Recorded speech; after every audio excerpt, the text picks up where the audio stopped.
Hello, I'm Nick Murphy, manager of the Forest School provision for the Outdoors Group, and I'm here today to welcome Tom, Lowday and Shevek Pring into my cabin in the woods to chat to them in reflection of 10 years of the Outdoors Group. So the Exeter Outdoors became Southwest Outdoors and then the Outdoors Group later on. It's been a success story. But I'm sure that I know that there's been rough roads along the way, and it hasn't all been plain sailing. Would you like to share any of those sort of more difficult moments of the setup of the Outdoors Group? Wincing away there, Tom. There's been some real tight bits in there. Yeah, I think as we've had to learn and grow with the business, so there's been new challenges and new steps that we've had to learn about and take on.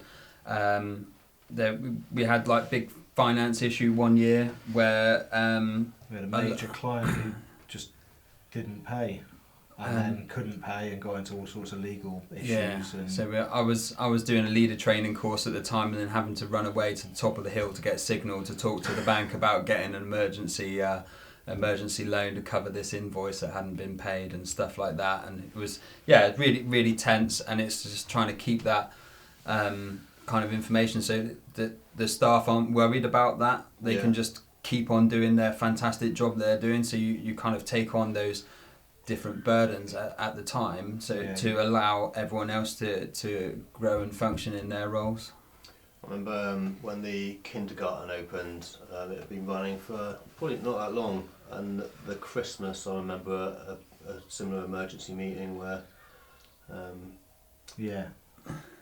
remember looking at you guys and thinking that's a lot of stress and a burden that you're carrying. Yeah, absolutely. And we've come across it a few times where, because we're working in education, you get these kind of set pay points throughout the terms, and when they don't match up with where you need them in cash flow, you just you know it's successful, you know it will make money, but the timing doesn't quite work, and it just leaves you with these gaps that are just they are really stressful, and I remember sitting around kind of going, well, how do we cut? I know in like 6 weeks time we'll be fine, but how do we get there?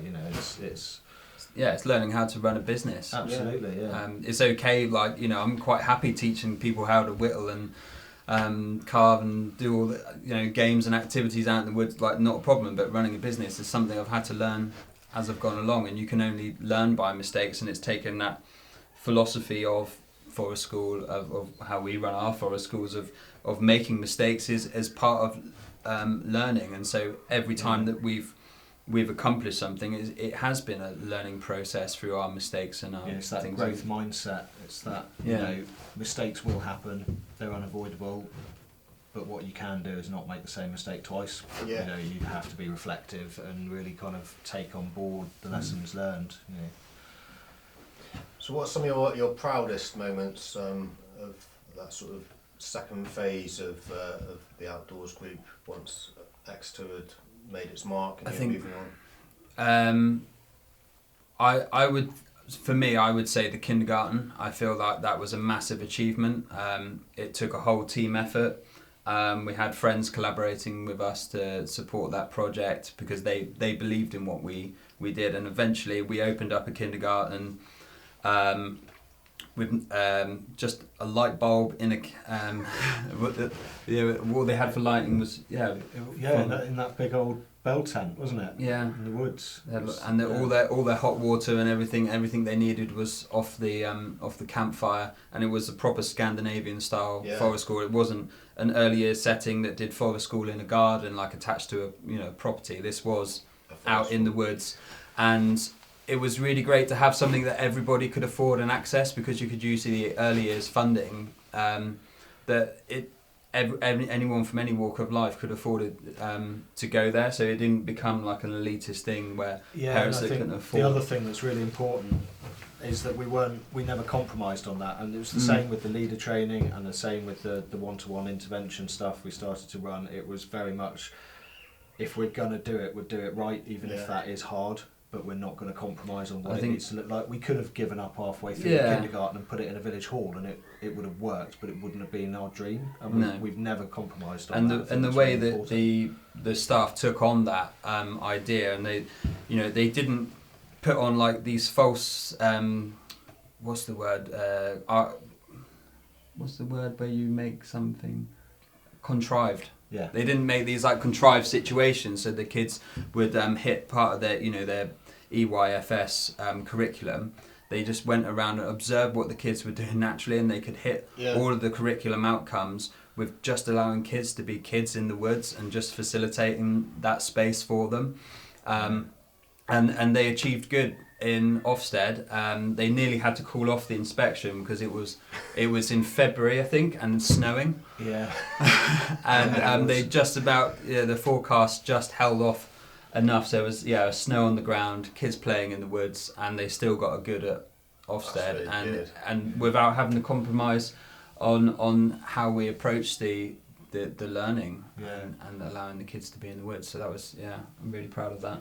Yeah, I think another big success for me was the setting up the leader training, forest school leader training. Right. That was a moment for me where I really felt like we'd kind of made it as an organisation. It's like we're not just doing our own thing anymore, we're actually training others to do the same thing. We're moving this whole project kind of out into the wider world and contributing to the industry, and that felt like a really important moment.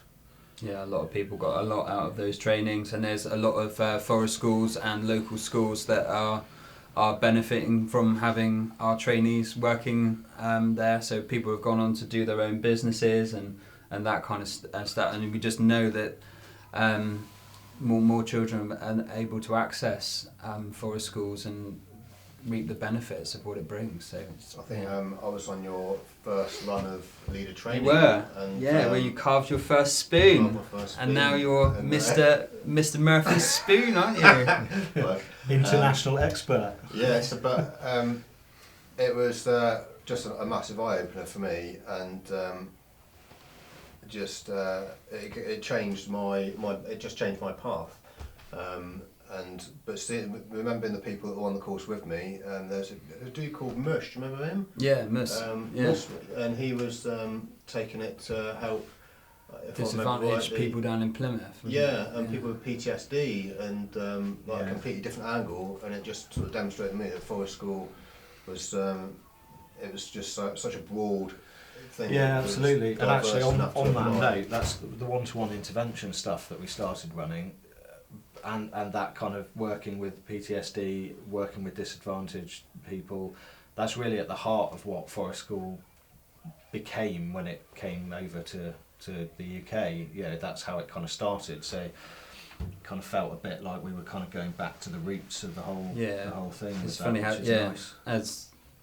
as the industry, I think when Forest School first landed, it was into the UK. It was much more supporting people with social emotional issues and that kind of thing, and then as the years have progressed, it's kind of moved into the primary school area of the industry, and it I kind of enjoy the rough and ready. I didn't like the sanitized like safety net of education approach to it. It's like it felt a lot more risk averse, and I was trying to just take away that risk averse culture, that actually we need to be exposed to the risk to learn how to deal with it, and that's how we are kept safe. Well, also it just cuts so much of what Forest School is out, because it's its own educational paradigm. It's a standalone thing, and when you add it to something else, you lose so much of the value there. And actually, that being able to just say yes to what the kids want to do, you know, and let them lead it and facilitate, it's phenomenal what they get out of it. I would like you to tell us a little bit about the move from just sort of what I would call general forest school, your toddler groups, your home ed groups, birthday parties and holiday clubs, towards the transitional learning programme and the outdoor school.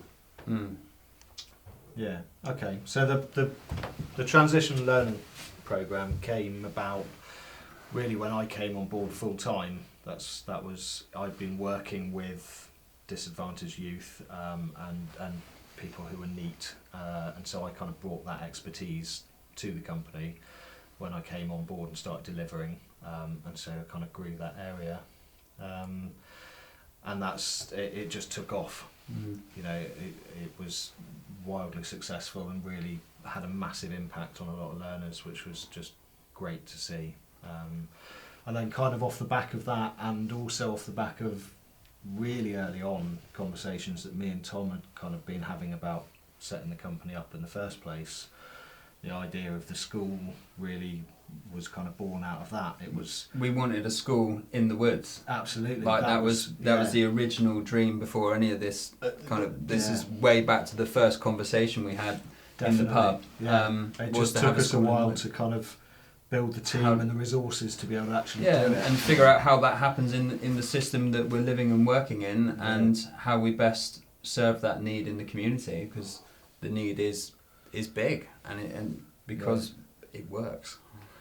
Yeah, absolutely, completely does. And a big part of that is the learners in the woods, you know, the learner-led experiential kind of model, you know, giving them the freedom to explore that kind of social, emotional and behavioural kind of aspect of their learning, as well as the curriculum, because it's massively important. You know, being able to function in society is more important than anything else. You know, it's the foundation of everything. But another really key point for that as well is the whole idea of the community, is that it takes a village to raise a child. You know, we were really clear, it's working with all the professionals involved, it's working with the other schools, it's working with the parents, it's bringing them into the whole process of kind of what we're actually trying to do with the project.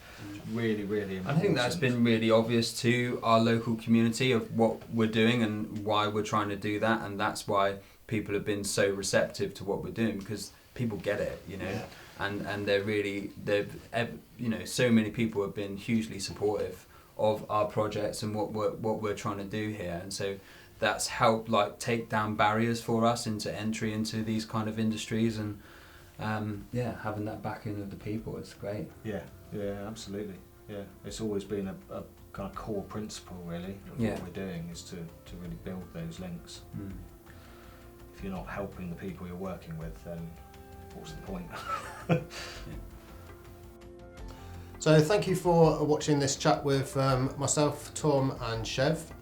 We hope you've got a little bit of insight into the work that has gone into the building of the Outdoors Group. If you'd like to subscribe to our YouTube channel for other videos of interesting topics from our team, that would be fantastic. Thank you very much. Goodbye.